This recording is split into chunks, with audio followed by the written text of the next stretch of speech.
The Great Bubble Race of Rainbow Valley.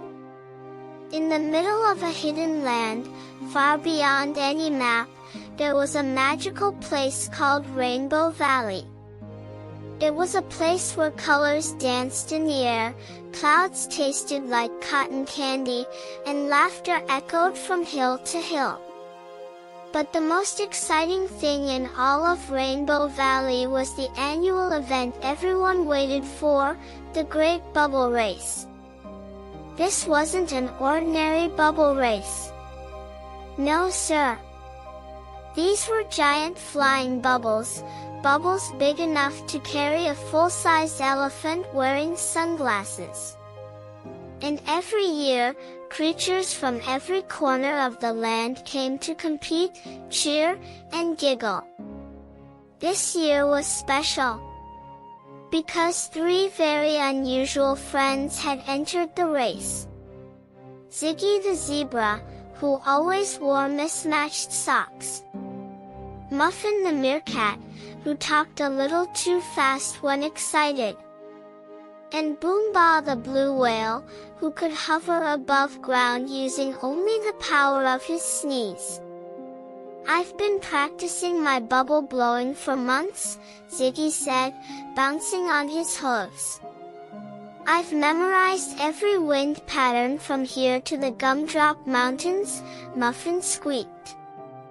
Boombah gave a mighty sneeze that launched him 10 feet into the air. "Achoo! I'm ready." The morning of the race arrived. The sky was brushed with strokes of orange and pink, and bubbles floated everywhere, big ones, small ones, some shaped like bananas. The crowd roared with excitement as the starting whistle blew. Preet! And just like that, dozens of giant bubbles launched into the sky.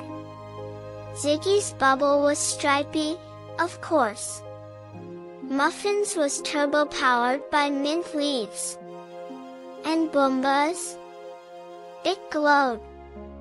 Literally glowed. He called it the Glow Bubble 9000. They zipped through the windy tunnels, zoomed over jellybean hills, and twirled past the cloudy whirlpools. Muffin's bubble zipped ahead. Ziggy tried to bounce higher. Boombah sneezed himself forward with every boost. "Accho!" went the whale, passing two bubble bunnies in a flash. But then, something shimmered on the horizon. A giant mirror maze appeared out of the sky. It was the Trixie Trap, the final challenge of the race. Bubbles began bouncing off the mirrors, spinning in wild directions. Confused and dizzy, some racers turned upside down or backward. Ziggy smacked into his own reflection.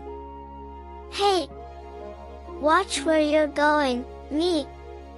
Muffin's bubble got stuck between two mirrors.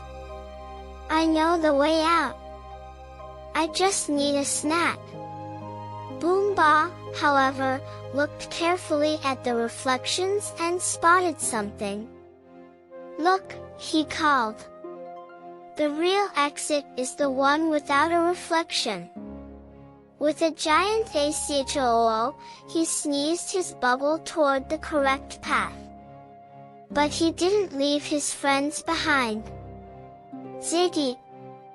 Muffin! Follow me!" Ziggy wiggled free, Muffin munched on a speed peanut, and they zoomed after Boombah. At last, they burst out of the maze, Ziggy's socks flapping, Muffin squealing, and Boombah glowing like a firework. The finish line sparkled ahead. But just before they crossed, the friends did something amazing. They looked at each other and nodded. Instead of racing each other for first place, they linked their bubbles together, 3 becoming 1, so they could finish as a team. The crowd gasped. Then they cheered louder than ever before. Teamwork bubble! Teamwork bubble, they chanted. They crossed the finish line, their bubble shimmering like a rainbow made of giggles. The judges awarded them not first, second, or third place, but a brand new prize. The Heart of the Valley Award, given to racers who showed the most courage, creativity, and kindness. Later that night, as fireworks popped like popcorn above Rainbow Valley, the three friends sat under the sparkle sky, nibbling cloud cookies. That, Ziggy said, was awesome. I'm already planning next year, Muffin giggled. Boombah just sneezed softly and floated a few inches off the ground. And in Rainbow Valley, everyone went to bed dreaming of giant bubbles, sneezing whales, and the power of friendship. See you next time, little dreamers. Sleep tight and float light.